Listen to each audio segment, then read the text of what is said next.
खिदमत इंसानी। सरबराह अवामी तहरीक डॉक्टर ताहिरुल कादरी ने इल्ज़ाम आयद किया कि लंदन के जिस क्लिनिक में वज़ीर आज़म इलाज करा रहे थे वो कोई दिल का अस्पताल नहीं बल्कि हेयर ट्रांसप्लांट क्लिनिक है।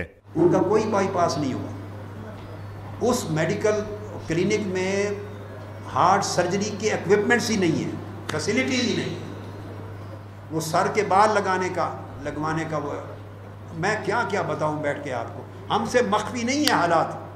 हम एक एक घर, एक एक क्लिनिक, एक एक हॉस्पिटल की हर शे अंदर बाहर से वाकिफ होते हैं। सरबराह अवामी तहरीक ने मुतालबा किया कि सिक्योरिटी इदारे तहकीकात करें कि पंजाब हुकूमत सिर्फ पुलिस एहलकारों का इलाज भारत में ही क्यों करा रही है। ताहिरुल कादरी बोले कि अपोजिशन मुत्तहिद हो चुकी, इस बार हुक्मरानों को सऊदी अरब भी पनाह नहीं देगा।